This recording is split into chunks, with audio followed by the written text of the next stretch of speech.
The matter is going to start in 5 seconds. Start.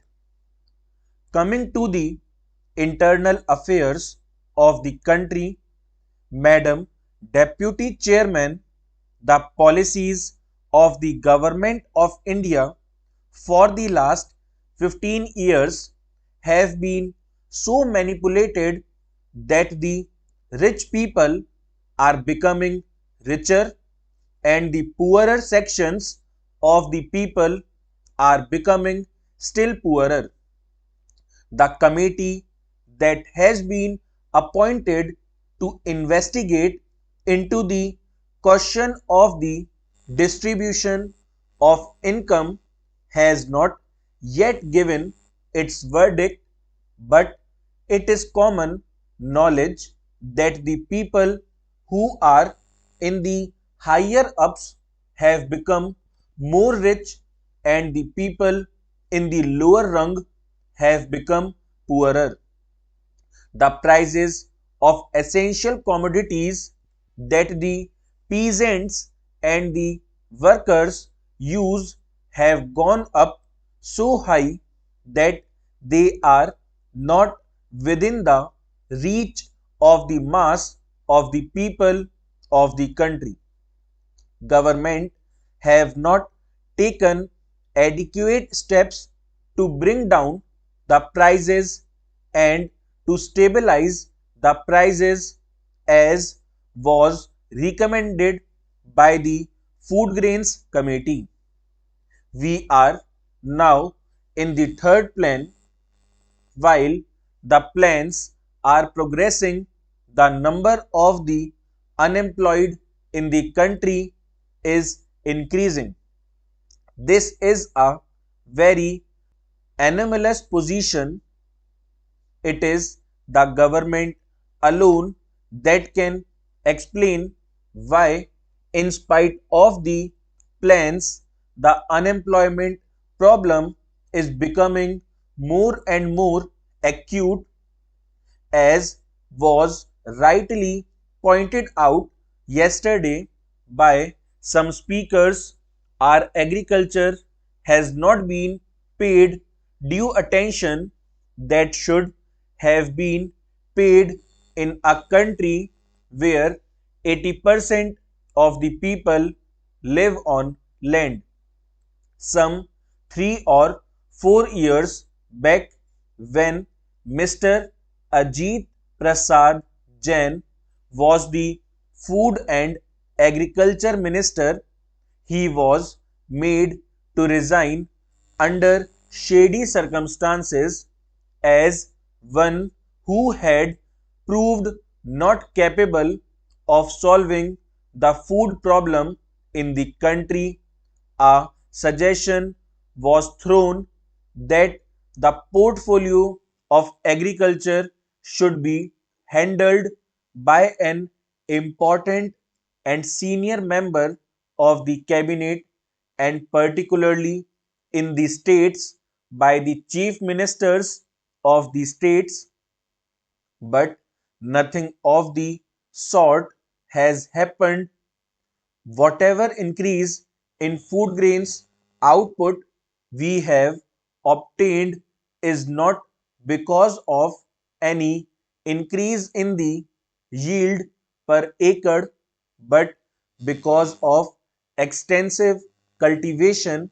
More land has been brought under cultivation and some irrigation facilities have now been provided.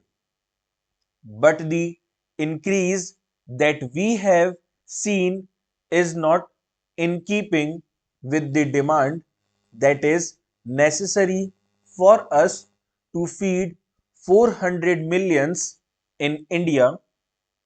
So, whatever industrial development we want, the basic factor is that our agricultural economy should be improved.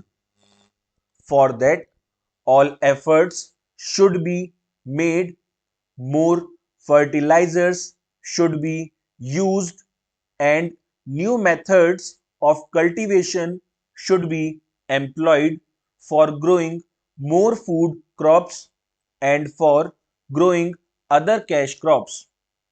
In a review that was published by the Planning Commission itself, they have pointed out that there is acute shortage of power in more than 50% of the states in India.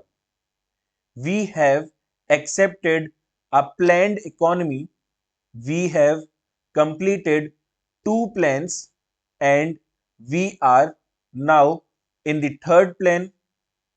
I do not know why the Planning Commission or the planners concerned did not foresee this shortage of power in most of the states in India and why they did not plan generation of more power so that people will not accuse the state governments or the planning commission that they did not work out the plans properly in order to have more industries and to have more food grains produced through lift irrigation.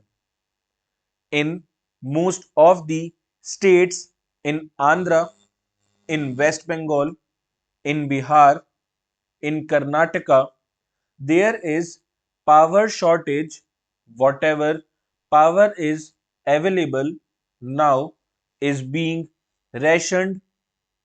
There are thousands of units of small scale industries which are not working for want of power, and there are thousands of lift irrigation pumps which are denied power supply for purposes of irrigating their lands, and wherever power is supplied, it is supplied during nights, which is not very convenient to make use of the power and use the power for agricultural purposes. The finance minister, in the statement that he made in the Lok Sabha and which was placed before us, has stated that it was assessed that for the successful implementation of the plan, even after taking every possible measure for the development of our exports, which clearly must be given the highest priority, we would need external assistance of the order of rupees 2600 crores, and we have, however, been less successful in obtaining and utilizing the external assistance required for financing the imports necessary for our developing economy to industrialize our country and to bring it on par with other well developed countries. We do need assistance, financial, technical, and other assistance. The finance minister was so hopeful that he was getting rupees 2600 crores of foreign aid from Aid India Club and other countries. But now he is not hopeful of getting that amount which is necessary to fulfill the targets in the third 5-year plan. Full stop.